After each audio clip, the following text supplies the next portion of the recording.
Hey, good morning, friends. Today is Tuesday, April the 1st, 2025, and the time now is 7:40 a.m. Now, friends, I want to wish you all a happy April Fool's Day, and I hope you and your family or family members are having a wonderful day today. However, friends, today I want to talk briefly about Southern Africa, about two Southern African countries, and we are talking in this case about Malawi and Zambia. Therefore, friends, this video which you're watching is the first video about both countries, and we are talking once again about Malawi and Zambia. And this is also about Southern Africa. Now, friends, this is the first video of the playlist, The Trends and Headlines in Southern African Society, Culture and Domestic Politics. And this is episode 1. Once again, my friends, this is the trends and headlines in Southern African society, culture and domestic politics.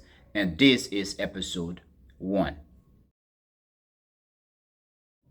Now, friends, Malawi and Zambia are basically threatening lawsuit against an international organization, which in 2020 relocated some elephants. It is said that about 100 to 200 elephants were relocated to the area, and we are talking about the border area between Malawi and Zambia. And now it is said that the elephants, they've caused lots of trauma or problems for the community, or communities in both Malawi and Zambia's border. Now it is said that many people have died, as a result of the elephants attacking people, but also people have lost their livelihoods because elephants, they do eat a lot and drink a lot. So elephants are destroying people's property. The elephants are eating people's crops and so on. And as a result, the communities are basically threatening to file suit against the international organization. They want to sue the organization in the London court. However, friends, the organization is saying, that they do have nothing to do with the matter and that the situation should be taken to the Malawian and also the Zambian governments, the governments which were basically initiating the relocation of the animals, of the elephants. This, to me, I do believe is an example of African countries or African people collaborating. And the people that do have the rights to file lawsuit, to file claim, for the destruction of their property and also for the destruction, the death of their family members. But one thing that is very interesting, though, is the story is an example of societal collapse in Africa. In this case, we are talking about African Southern Africa.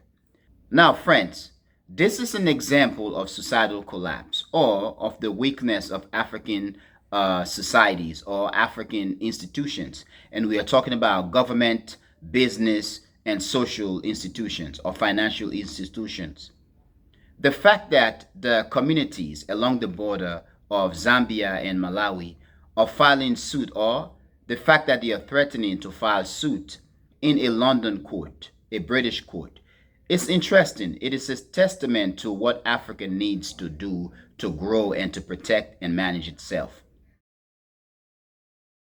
Now, friends, my question is, why is it that the communities along the border of Zambia and Malawi are not threatening, or that they are not going to file suit in both Zambia and also in Malawi?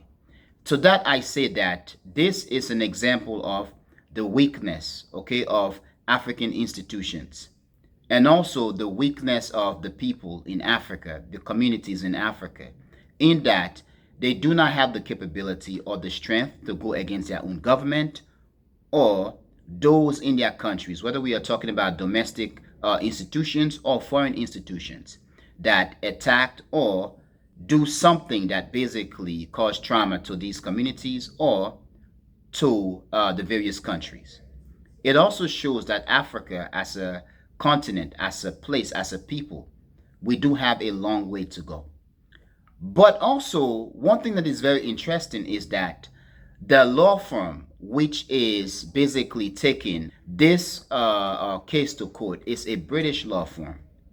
So once again, you have a situation where many elephants were relocated. The elephants destroy people's livelihoods and kill a couple of people. As a result, the community is filing a lawsuit in a foreign country and also using a foreign law firm. Africa needs to be independent in various ways. Yes, we are talking that African countries are independent and so on. No, Africa is not independent. African countries are not independent. Because if they were independent, then the lawsuit would be filed in the African countries. The law firms would be African law firms. And the people will be able to challenge their governments and so on, or domestic and international institutions within these African countries. Not go outside of Africa where they also stand a chance of losing, and they also have to pay a lot of money to see their cases in court, and possibly to win or to lose a case or whatsoever. But friends, the fact that these communities are making their voices heard, going at these international conservation institutions or organizations for whatever misdeeds they've done in Africa, is also a testament that Africa is growing, and we are not the same Africans, and the people of Africa are not the same people of the past. They are fighting in various ways.